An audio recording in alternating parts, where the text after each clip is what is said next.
You'll introduce us. Okay, good morning, everybody on Facebook. Welcome to our ISD Metaphysical Sunday service. We have a full Zoom room here, and we are at the Lotus Center as well. And it's very interesting weather this morning, white out and then sunny and white out, but we're making it work this morning. All right, so I'm going to introduce our homilist today, who is our pastor, Diana Friedell, and she will be delivering the homily, and it is called Gratitude, a shortcut to peace and happiness. I welcome Diana.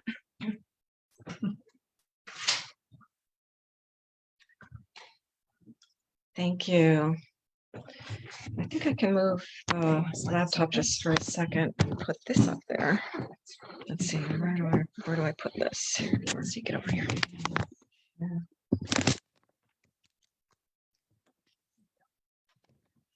morning, everyone. Welcome to the Institute for Spiritual Development in Oneonta. And my first reading this morning is from Barry Kaufman. Gratitude is one of the sweet shortcuts to finding peace of mind and happiness inside. No matter what is happening inside of us, there is always something we could be grateful for. My second reading is from a caller to a radio show podcast called Midday Connection. The caller relayed the story that they usually deep fried their turkey every Thanksgiving. And so the husband had just taken the fried turkey out of the fryer and placed it on a metal draining rack on top of some newspaper in the asphalt driveway. He went inside for just a minute to retrieve something when the in-laws arrived. They promptly ran over the turkey, jamming it underneath the car. The husband came back outside and had to direct them in backing up their car to get it off the turkey since it was jammed underneath. They cut the tire marks off, and I'm sure the gouges too, and ate the good parts of the bird for dinner. So thank you, and good morning. My talk this morning is Gratitude, a Shortcut to Peace and Happiness. Thanksgiving is that time of year when let me get a sip of water.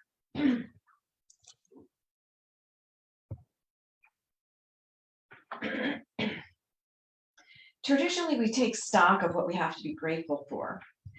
It sometimes feels contrived to express thanks just because of a particular day, kind of like being forced to say, I'm sorry, when you're a little kid. Say you're sorry. Say thank you. Growing up in my family, I was one of 7 children. We had a tradition of writing a poem expressing what we were thankful for on Thanksgiving and presenting it out loud for everyone at the dinner table. And I would sweat over that poem for hours, every word, because I didn't feel that I was the clever or the funny one in the family. One of the best poems I can recall is from my brother, Leon. Thanksgiving is that special time when all the Bordens try to rhyme. And though they try quite hard indeed, they very often aren't successful. That's one of our favorites of all time. But seriously, it's actually very important that we set aside this time to express thanks for the good in our lives. Primarily because our brains have a neural predisposition towards suffering. Says Dr. Amit Sood, a professor of medicine at the Mayo Clinic, who has devoted his career to studying happiness. Studies done at the Mayo Clinic show that we focus on imperfections and challenges, both in ourselves and fault finding in others.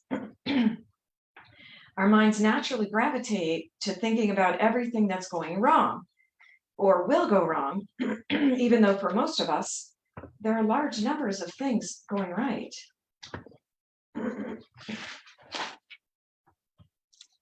Today, we're going to look at what science shows us about this default mode of suffering, and then what practices we can undertake to shift our minds to an attitude of gratitude, and why expressing gratitude helps us in life. What does science say? The studies at the Mayo Clinic tell us that the average person has 150 undone tasks running through their minds at any one time. 150. If you think of it, it makes sense. We are like this for 50 to 80% of the time during the day. That's our mind's default mode. Walking around with multiple files opening and running. By staying in this default mode of suffering, science shows that we are more prone to attention deficit disorder, anxiety, stress, or anger. Well, how do we get that habitual negative thinking that occupies our mind most of the time, most of the walking day? First of all, by kind of what Amanda was just doing in the beginning there, by becoming aware of the negative thoughts that are running our lives, that we give attention and power to, the thoughts that are making decisions for us. Who's in charge? Standard mindfulness meditation has us noticing the unconscious stream of thoughts and letting them float away, not giving them any power or meaning. Amanda just demonstrated that for us in the guided meditation she did. With lots of meditation practice, you become a master at noticing your thoughts. And by becoming the noticer or the observer, you gain power over the negative thought and can then change the thought. Excuse me. Esther Hicks, the channeler of Abraham, recommends when you are really depressed, look for a better feeling thought.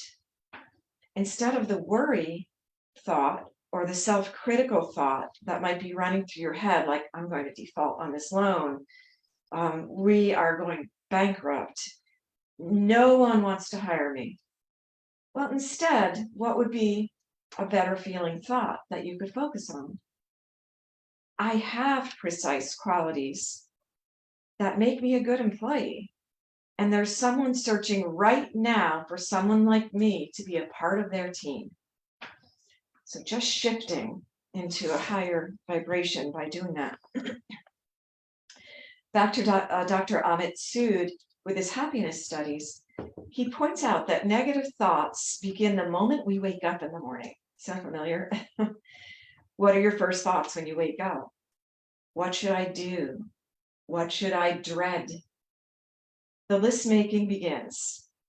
And one of the best ways to regain control of your default negative thoughts is to speak affirmations, which I'm sure our audience knows about. And while I'm still laying in bed in the morning and the negative thoughts start churning up, I begin to almost shout. I kind of have to say it out loud.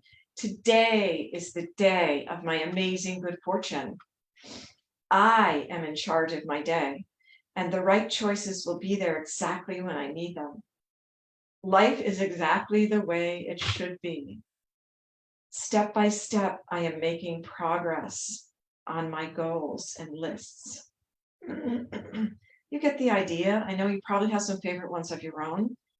And if you feel resistant to saying affirmations, remember that you're already saying them unconsciously. I'll never make this deadline. Ooh, just said that, caught that.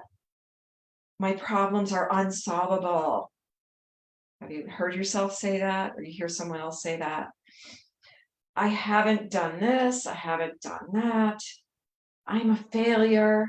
See, there's history, it shows I'm a failure.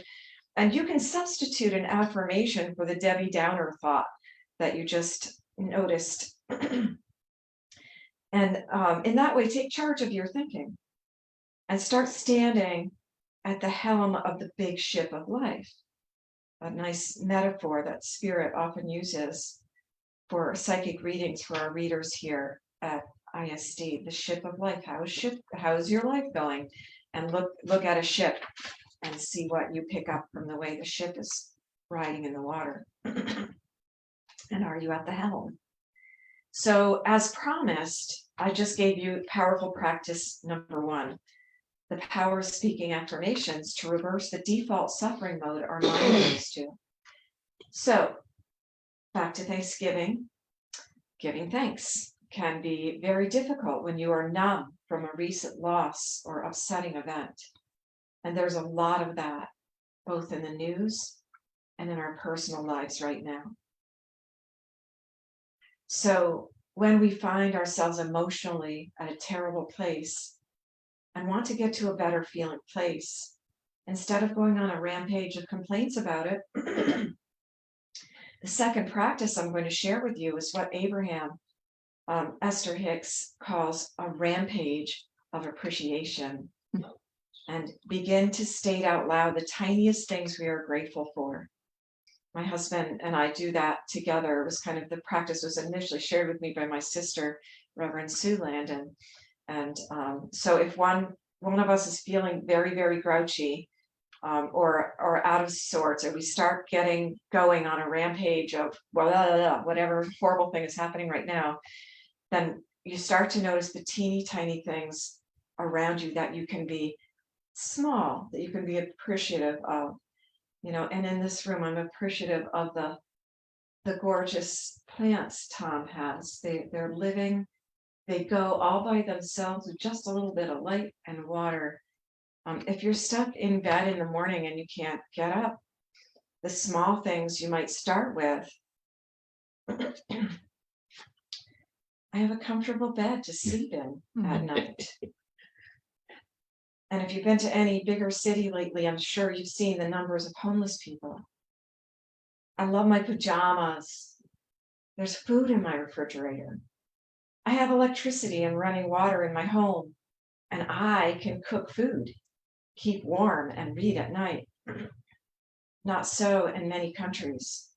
So when everything is going wrong, by starting a rampage of appreciation, you can train yourself to see the good in your situation, and thereby raise your vibration to one of appreciation or gratitude, which is much higher on the emotional scale than discouragement or powerlessness. I can vouch for the effectiveness of that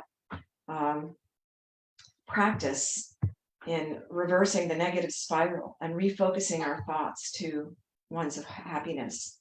And back to the Thanksgiving tradition of expressing gratitude. Why should we be grateful?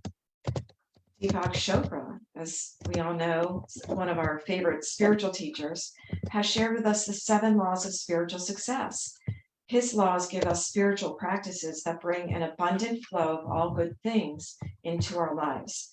And if we practice these laws, we are putting ourselves in harmony with nature, and it brings good health, enthusiasm for life, fulfilling relationships, creative mind, emotional and psychological stability, and a sense of well-being and peace of mind. Which of these laws of his 7 is about gratitude? And the second law is the answer, which is the law of success. The practice is to express gratitude by bringing a gift wherever you go. And you might think to yourself, well, that would be a pretty expensive practice. But it doesn't need to be expensive. It might be that you bring a flower or a compliment or a thank you. And every time you give a gift, the good energy comes back to you, multiplied. And that's the law of karma, which I know many of you are familiar with. Science shows that people who express gratitude have happier lives. From the Harvard Health Beat newsletter, and I quote, 2 psychologists, Dr. Robert Emmons of the University of California, Davis, and Dr. Michael McCullough of the University of Miami, have done much of the research on gratitude. In one study, they asked all participants to write a few sentences each week, focusing on particular topics. One group wrote about things they were grateful for that had occurred during the week. A second group wrote about daily irritations or things that had displeased them. And the third group wrote about events that had affected them, with no emphasis on them being positive or negative. After 10 weeks, those who wrote about gratitude were more optimistic and felt better about their lives. Surprisingly, they also exercised more and had fewer visits to physicians than those who focused on sources of aggravation. And I can validate that myself. Before I go to bed, I started a little practice that I kept up with before and during the pandemic, and I made my husband do it too. I write down what he said too, of writing down the best part of today, secondly, what I'm grateful for in my day, and thirdly, who I'm grateful for. And I can look back to January of 2020 before we knew what was about to hit us. So in closing, on this Thanksgiving, I invite you to include a gratitude practice. And your practice might include, to summarize the main points here, finding a better feeling thought, stating positive affirmations when you catch yourself in a negative loop, a rampage of appreciation, bring a gift wherever you go, or the law of karma, and writing down what you're grateful for. And I challenge you to write a poem and bring it to your Thanksgiving celebration. And finally, I'll end with a quote from Ralph Waldo Emerson. Cultivate the habit of being grateful for every good thing that comes to you and to give thanks continuously. Write it on your heart that every day is the best day in the year. And this time, like all times, is a very good one, if we but know what to do with it. Thank you.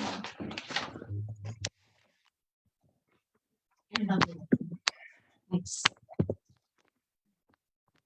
Anna, thank you so much. That was so beautiful. So needed right now. I think during the holidays, we come into, having to buy gifts and, all families coming together. A lot of this stuff happens, and it's so divinely orchestrated because I had some angst this past week, and Diana, talking about gifts, she gave me this gift, this bracelet for my birthday one year.